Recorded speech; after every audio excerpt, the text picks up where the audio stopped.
rumus pembuahan usia dini. Yang pertama, menjaga kesuburan tanaman. Saat tanaman memasuki usia dewasa, batang akan tumbuh secara signifikan, dedaunan akan semakin melebar dan terlihat segar. Batang-batang pun demikian akan terlihat gemuk dan sehat. Pastikan semuanya itu berjalan dengan lancar untuk menuju tahapan berikutnya. Selanjutnya yaitu dengan menjaga keseimbangan nutrisi pada tanaman sehingga dapat dimaksimalkan secara berkala.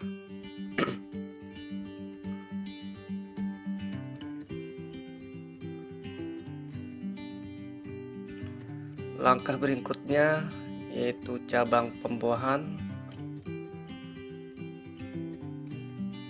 Tahapan ini yaitu cabang pembuahan sudah disiapkan dari awal. Sebagai tolak ukur pemangkasan akan dilakukan, karena yang akan kita lakukan adalah pembuahan secara dini, maka cabang-cabang pembuahan cukup 2-4 percabangan saja. Dengan menyeleksi percabangan yang akan dipangkas nantinya.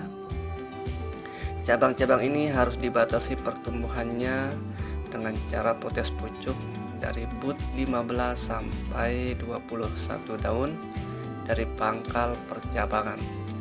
Tunas air dari bud 1 sampai 7 dimatikan atau dihilangkan, sedangkan di atasnya tunas air dipelihara dengan menyisakan 1 sampai 2 daun saja. Tunas-tunas air ini adalah sebagai indikator atau tanda bahwa anggur kita siap dibuahkan. Selanjutnya Excel break, yaitu pengisian nutrisi pada cabang pembuahan yang telah kita siapkan. Pada tahapan ini pastikan cabang-cabang tersebut bersih dari hama, baik kutu maupun jamur. Pengisian nutrisi dilakukan 1 sampai 1,5 bulan sebelum pemangkasan dilakukan. Kemudian tunas air.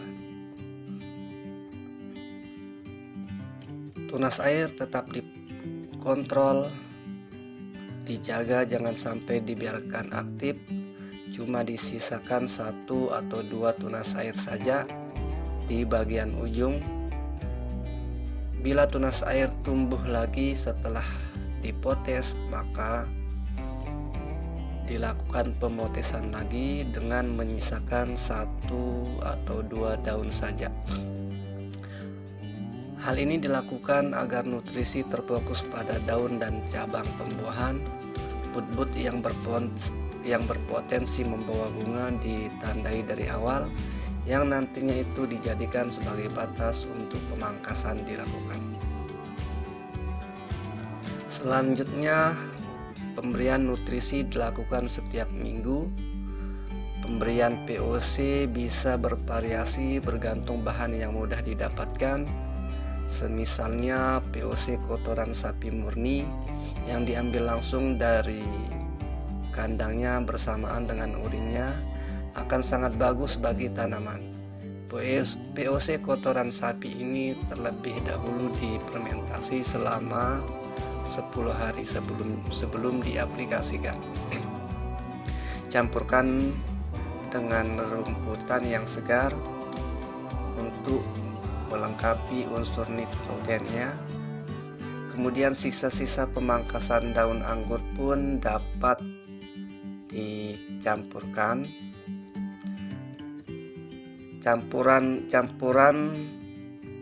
tersebut bisa dilengkapi dengan pemberian ZPT yang lain. Kemudian tambahkan E4 untuk mempercepat proses penguraian. Beri penutup pada ember penampung POC dan aduk setiap hari untuk lebih merata.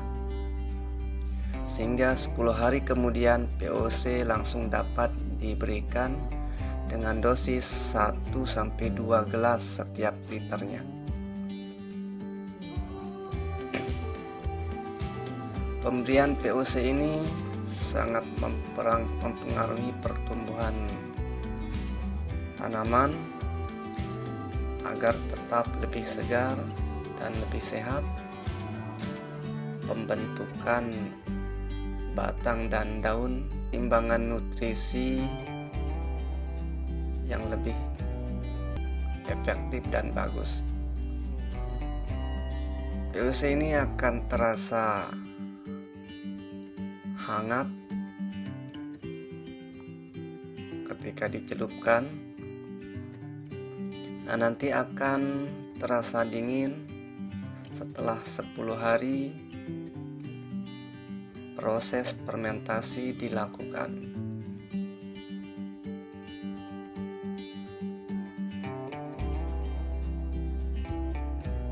Tidak hanya campuran dedaunan, pemberian cabang-cabang yang lain juga bisa dimasukkan seperti lidah buaya atau rumput yang berbentuk rerantingan juga bisa dimasukkan.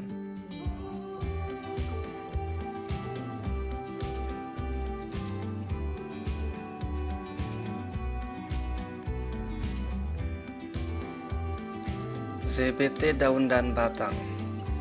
Imbangi selalu kesehatan daun dan batang. Pemberian nutrisi bukan lewat media tanah saja. Penyemprotan daun dan batang mesti dilakukan dengan pemberian ZBT atau zat pengatur tumbuh, yang mana bahannya sangat mudah didapatkan. ZBT ini sifatnya instan, yaitu langsung diserap oleh tanaman.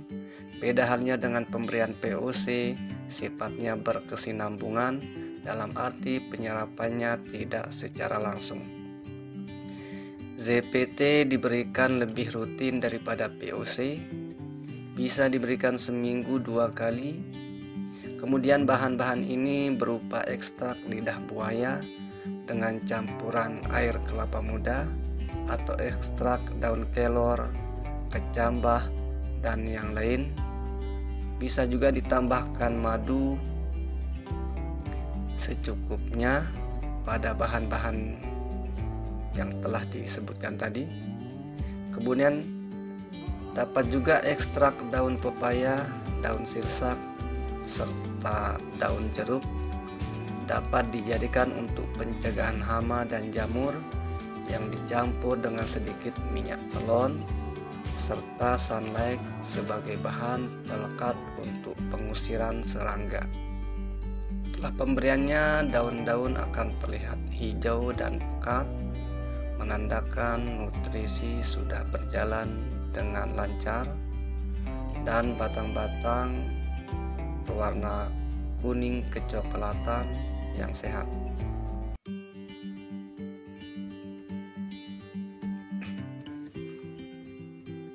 Tunas air aktif.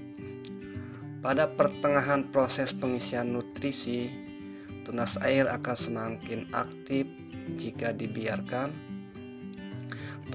Pada tahap ini, nutrisi jangan kendor dan perbanyak pemberian unsur P dan K, yaitu kalium dan fosfor, yakni untuk menghambat pertumbuhan tunas dan penggemukan batang, serta but pada cabang pembuahan. Daun-daun hijau muda atau pucuk dikurangi, dengan kata lain bersih dari tunas air aktif. Bila mana ini terjadi, maka cepat-cepat dihilangkan dan disisakan 1-2 daun saja.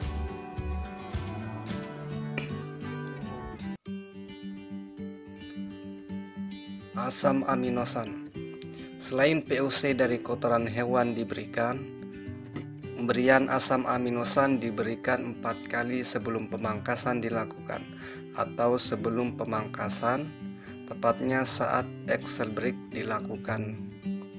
Pemberian asam aminosan ini sangat mempengaruhi kualitas bunga yang dihasilkan dan juga akan mempengaruhi keberhasilan dan pemangkasan. 75% dari semua proses pembuahan akan bergantung di sini. Asam aminosan merupakan unsur pelengkap P dan K atau kalium dan fosfat yang nantinya nutrisi ini akan disalurkan pada but-but pembuahan. Potensial but akan terlihat setelah dilakukan pemberian asam aminosan, yakni but terbentuk bulat dan tidak pipih serta tidak lonjong. Cabang pembuahan akan terlihat kecoklatan serta mulus. Kemudian bahan asam aminosan ini bisa diracik sendiri atau dapat juga dibeli di toko-toko pertanian. Pemberian asam aminosan cukup 1,5 gelas saja per 5 liter air. Kemudian diaplikasikan pada tanda pemangkasan. Keberhasilan dalam proses Excel break akan terlihat pada tahapan ini. Tunas-tunas air aktif cukup dipelihara 2 saja sebagai indikator akan dilakukan pemangkasan. Bila tunas air yang 2 ini sudah mulai memunculkan bunga, maka bertanda anggur siap dibuahkan, atau beberapa minggu kemudian pemangkasan sudah siap dilakukan. Bunga-bunga yang muncul dari tunas air tersebut dihilangkan, tunas-tunas airnya juga diseleksi, disisakan 1 daun saja.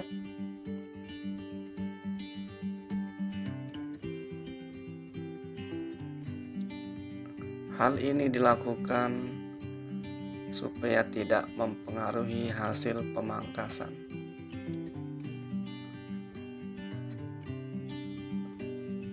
Cukup menyisakan 2 mata tunas saja. Setelah pemangkasan dipelihara 2 mata tunas saja sudah cukup di setiap cabang pembuahan. Jangan biarkan lebih dari itu. Jika tumbuh 3 atau 4, maka sisakan 2, yang lainnya dipotes untuk memaksimalkan kualitas bunga dan buah. Jika dipelihara lebih dari itu, maka sisanya yang lain pertumbuhannya kurang dan tidak bagus, serta akan mengurangi potensi bunga yang lain. Di samping itu, pembuahan ini adalah pembuahan usia dini yang nantinya akan dibuahkan kembali. Jadi pembuahan yang dilakukan perlu dibatasi mengingat usia pohon masih muda. Hal ini perlu dilakukan untuk menjaga keberlangsungan pohon setelah pembuahannya. Kebanyakan nutrisi yang tidak berimbang setelah pembuahan menyebabkan perakaran tidak stabil, penyerapan nutrisi kurang, serta pertumbuhannya melambat. Yang lama-kelamaan jika dibiarkan akan menyebabkan kematian. Jadi pembuahan dilakukan bertahap dan berkesinambungan sesuai kemampuan dan usia pohon. Setelah berhasil melakukan pemangkasan, perawatan bunga terus dilakukan, yakni dengan pemberian ZPT berbahan dasar giberlin. ZPT diberikan 3 kali atau lebih. Pemberian pertama pada saat bunga belum mekar, tapi pertumbuhannya sudah lengkap berbentuk brokoli. Aplikasi dilakukan dengan cara mencelupkan pada setiap bunganya beberapa detik saja, berkisar 15-20 detik. Kemudian pemberian kedua yaitu setelah bunga selesai mekar atau sudah terjadi penyerbukan secara sempurna. Aplikasi ketiga diberikan setelah beri sebesar biji tasbih untuk memperpanjang tangkai buah serta menjaga beri tetap sehat. Seleksi beri atau penjarangan beri dilakukan secara rutin, jangan biarkan berdesakan untuk memaksimalkan buah. Penjarangan dilakukan sampai 75%, jangan terlalu eman karena nantinya menyebabkan gagal panen dan pembesaran beri tidak merata. Batasi daun sampai 12 daun setelah bunga untuk memaksimalkan pertumbuhan buah.